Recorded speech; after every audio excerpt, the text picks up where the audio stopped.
Good evening and welcome to another conversation with a CSR leader, this time from the ITES space. We are speaking today to Dr. Ganesh Rahman, who is VP and Head Global Internal Audit of 24/7 AI. But the role in which we are talking to him is his role as trustee of their foundation, the foundation which carries out their CSR. Ganesh is a man with many qualifications. He is an engineer, he's a cost accountant, he's a PGDBA, and finally a PhD from the Indian Institute of Sciences. He has worked in several internationally known companies like GE Healthcare and Lucas TVS before joining 24/7 AI.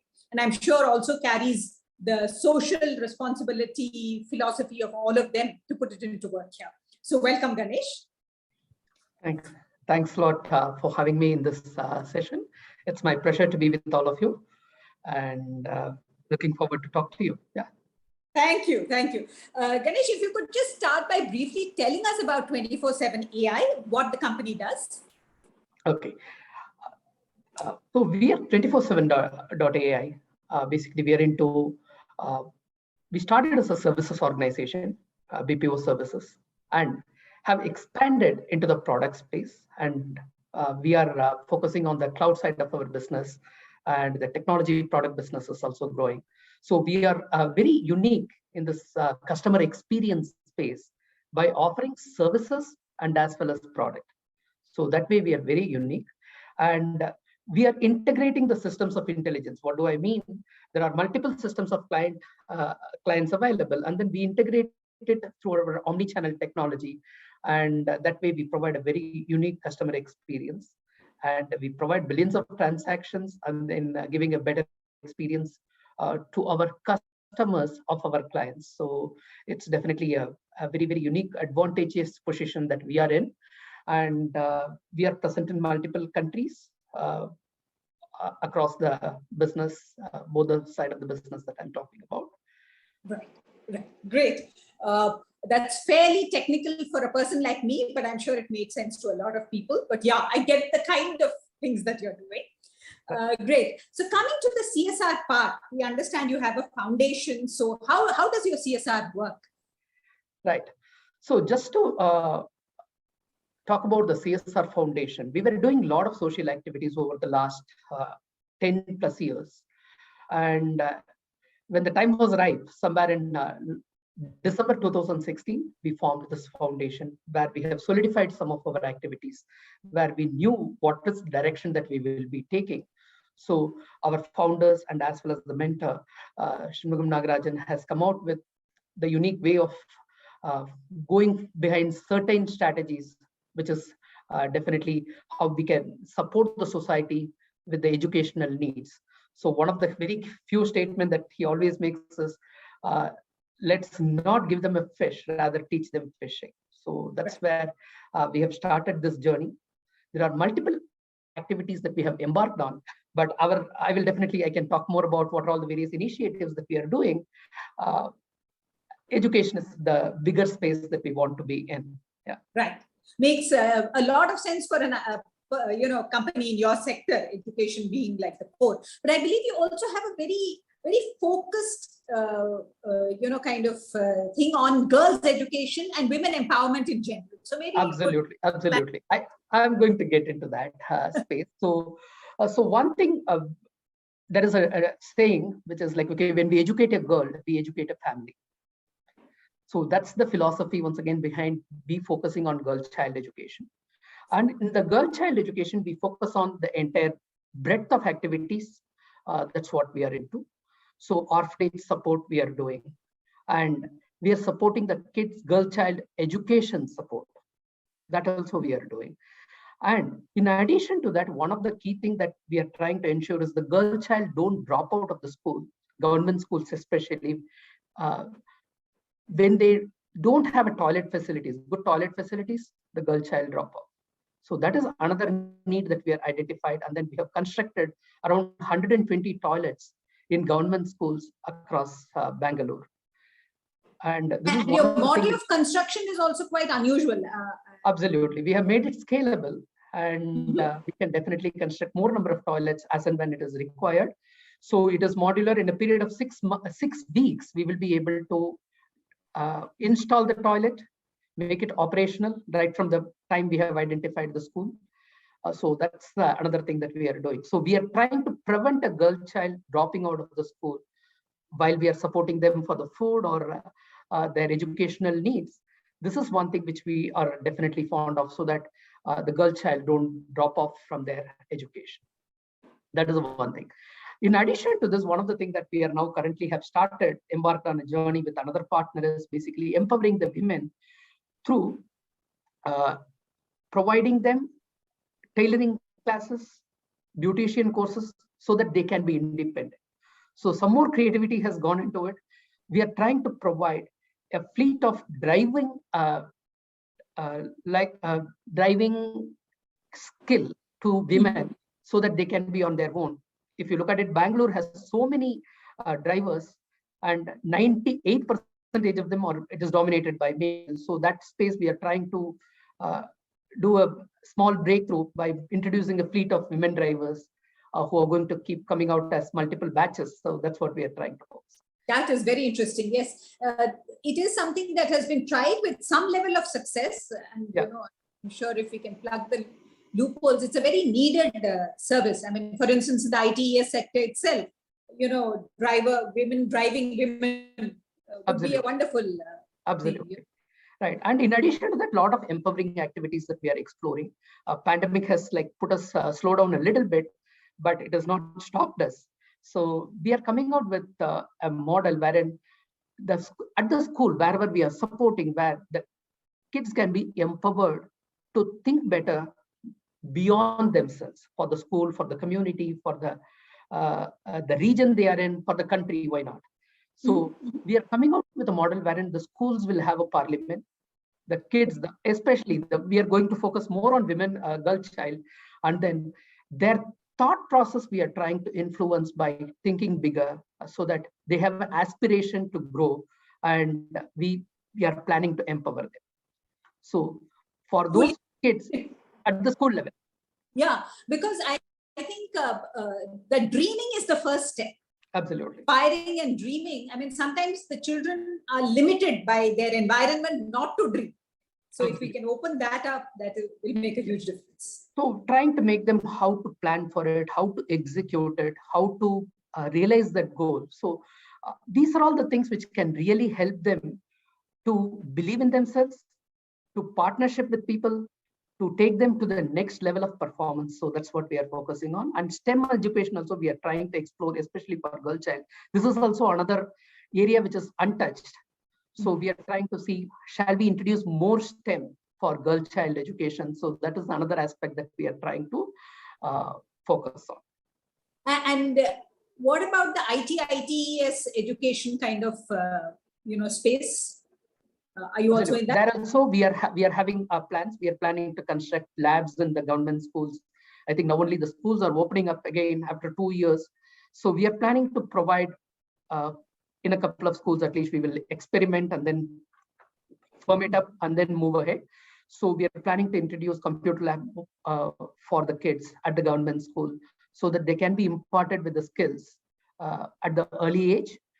In addition to that, one of the things that we are trying to do is basically in our IT and ITES space, we have observed the candidates are not ready for employment. So that is another area where we are trying to provide skill gap based curriculum, wherein their skill can be enhanced, so that if they want to go for an employment, they are ready for it. So that is another area that we are employability building. Employability that we are focusing on. Right. Especially so overall education, girl education, in girl education, we are also trying to get them be on your own. If not, if you want to go for an employment, go for an employment, and then be ready for employment. So that's the approach that we are trying to take. Those are all the various activities which we are doing in the women empowerment, girl child empowerment, which is closer to our heart. But I understand you're also very active in the disaster space. And Yeah, that's right. That is another thing which I wanted to talk about when it comes to the employee engagement. We have an army of people at our Bangalore office and Hyderabad office, and then we don't look at the boundaries when it comes to a disaster. So we provide relief to different geographies. When Philippines was in trouble, like we have extended a good amount of relief support from here. Similarly, when India, Chennai, we had floods, and as well as I think somewhere in North India, Uttarakhand, we had floods. So that time also we have ensured we supported through various organizations our human.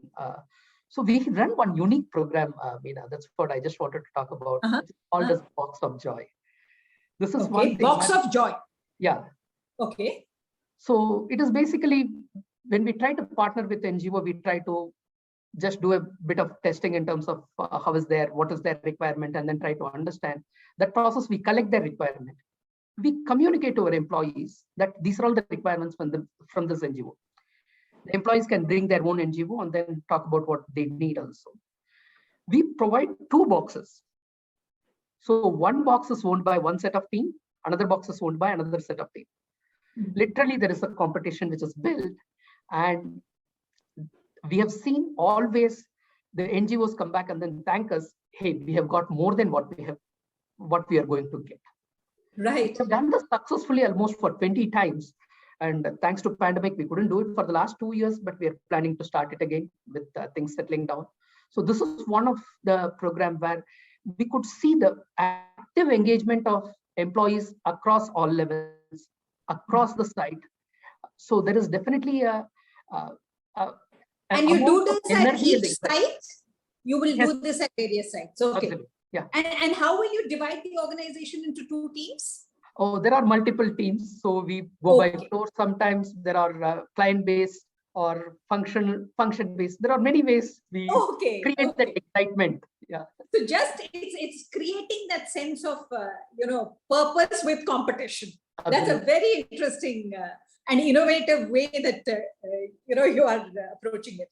But coming to NGOs, I understand you implement through NGOs basically. So what do you look for in partners, and how do you select your partners? Oh, okay. This is one thing. Once again, we look for employee engagement. It is not only writing the check. If the objective when we are doing our evaluation, we figure out that it is for a check, not for check alone. So that's the message that we definitely drive during the initial engagement.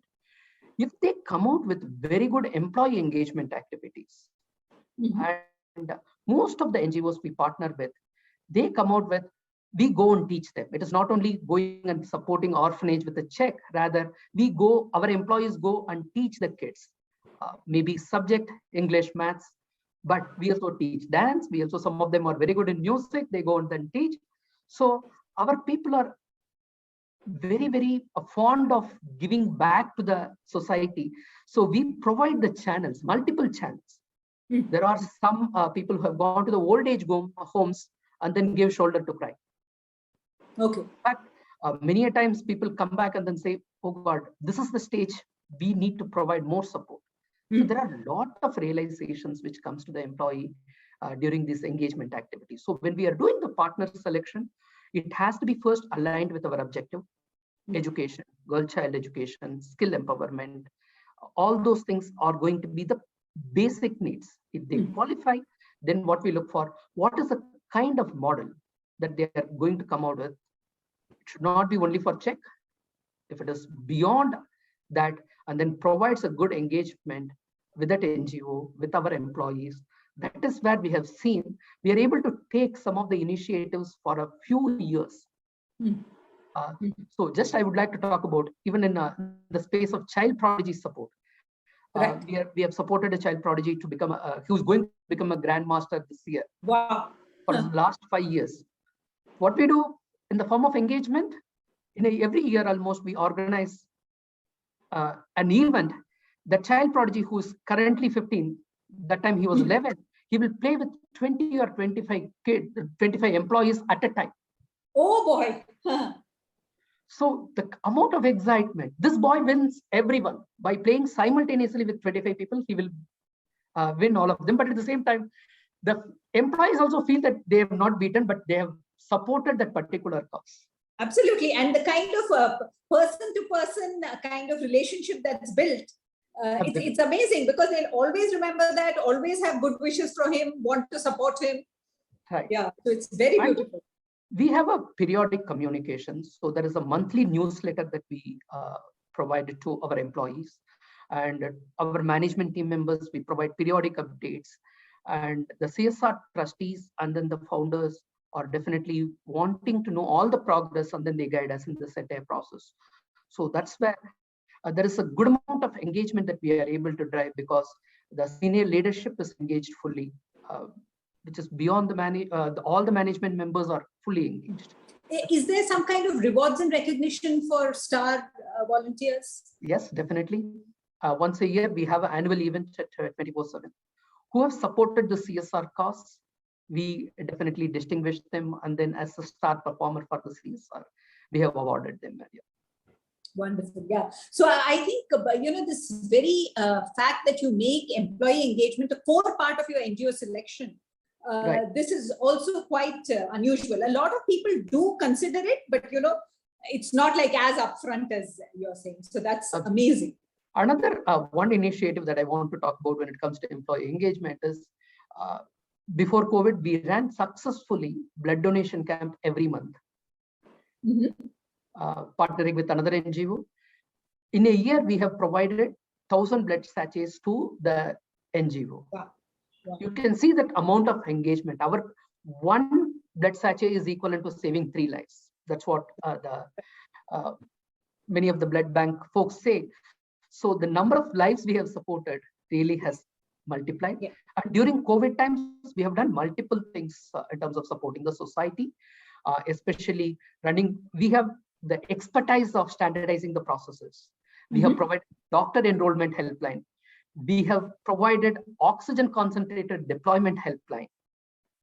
Wow. And swab collection helpline. You name it, we have leveraged our skill set in this entire space of IT years and some amount of IT, made sure that the society is supported rightly during the time of crisis. So we have our employees participating voluntarily in all those activities. So they were manning the helplines? Absolutely. Wow. And this was on behalf of whom? So the doctors helpline was for another partner who was looking for, the government was coming out with an initiative wherein they want online support provided by doctors to the needy people. So we were teaching doctors how to enroll themselves into that system so that they can serve the so the largest system was being supported through your... And oxygen concentrator, another NGO was deploying the oxygen concentrator, but we provided that support, which ensured that the oxygen concentrators reaches the people on time. And that NGO partner was so happy. Before we started helping them, the situation was completely different from the time we have started helping them. So during the second wave, we provided fantastic support to that particular partner, besides running our own oxygen concentrator bank of across the city, Bangalore and Hyderabad. And we had supported a critical care facility at Bangalore. We have also provided some 300 beds facility at Salem Steel Plant. They had a huge oxygen capacity available. People were in the need of it. We built, we supported the building of 300 hospital beds at the Salem Steel Plant. Yeah, so that's large, that's huge. Absolutely. In addition to that, we have also provided food, education support for the kids during this time. We have provided computers, laptops, whatever it is possible, which were in the need of the kids to support their education. So COVID time also, we ensured that we were pretty active, and then we fired in multiple cylinders to make sure that we are running and then supporting the nation.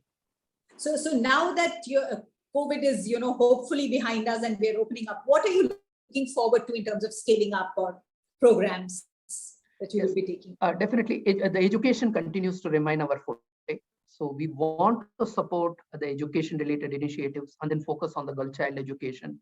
So support the entire breadth and depth of girl-child education is our focus. That is going to be prevent girl-child from dropping out from the schools by providing more toilets, facilities at the government school if they lack, then provide them food if required, and then support their education, school education, college education. If they want to be on their own, support them on their entrepreneurial, smaller venture, whatever, if they want to get into in terms of tailoring or say beautician course or driving.